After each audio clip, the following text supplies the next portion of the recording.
And here we are in June 13, 2010 in South Africa, which is called the part in South Africa that's called Little India.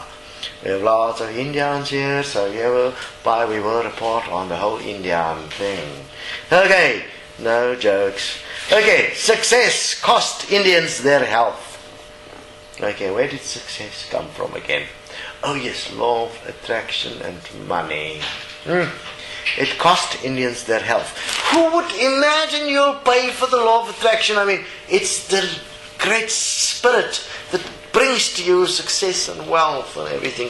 And how can there be a consequence? But anyway, as we have indicated so clearly, if you look at the Law of Attraction series, where we show the hidden secrets of the Law of Attraction, and we have indicated very clearly that those that promote the Law of Attraction are purely doing it to line their own pockets so that they can become fucking wealthy. They are just greedy fucks that abuse the vulnerability of humans.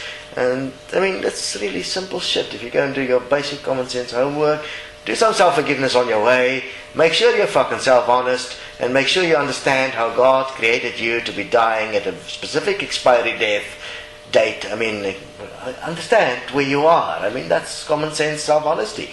Realize where you are. You're in a programmed reality where your expiry date is predetermined. Your life is preordained. So let's have a look at this. God created these poor Indians to believe in the greater goodness of the Western society, where the original Brahman principles of greatness of God was transformed into the greatness of the money system. The greatness of the money system was then created the absolute magnificence of the ascension of the poor to become the rich, and ascension was achieved on earth.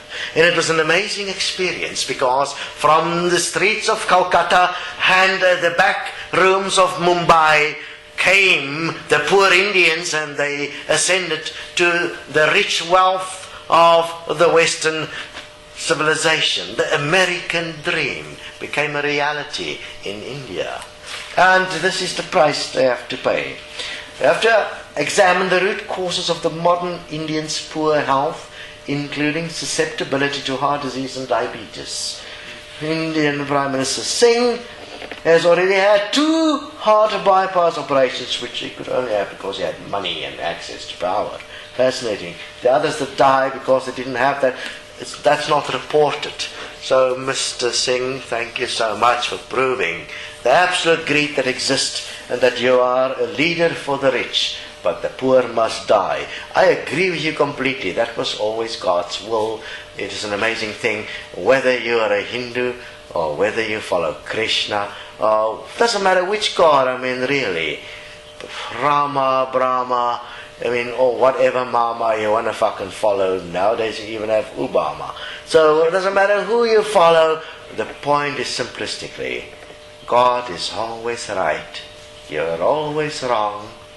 And the only way you can have some form of better life is to do what the great prophet Solomon said in one of the books of the Bible. The only thing you can do is live well and eat well. I mean, the rest is all a fucking farce. So I agree with you completely. The Indians are paying the price, but it's worth it. It is absolutely worth it to move from the back streets of Calcutta and the dark alleys of Mumbai, from absolute poverty to the absolute wealth that money and power brings. I mean, it is absolutely worth the diabetes and the heart disease, and I mean, God ordained they're going to die at a particular time anyway, so it was preordained. It wasn't the law of attraction. I mean, the law of attraction was just a fucking sideshow. I mean, to make money again for Abraham Hicks and those lot, I mean, it was like a very clear, fine line designed system. It's absolutely amazing, because God is all-knowing, and therefore the program is already written, and all you're doing is you're having these rods sticking out of you as you walk space-time through the system, just like a fucking Pac-Man, and you consume, and you make sure that the cycle of life is eternal, because as you consume, you shit, And you shit, and the shit then transforms into that which can be consumed, and therefore from consumed to shit, to consumed to shit, you have an eternal infinite cycle, and God's amazing infinity in polarity is made possible by those that participate in it. I would suggest one consider not participating. Fuck the system. You're still going to die though, you're going to have to. Because you've already submitted yourself to God's eternal infinity. Consume. Shit. Consume. Shit. It is an amazing, well-calculated system that makes sure that there is an infinite supply in the shit you produce when you consume. Well done, man. You have made God's work an absolute monument of shit.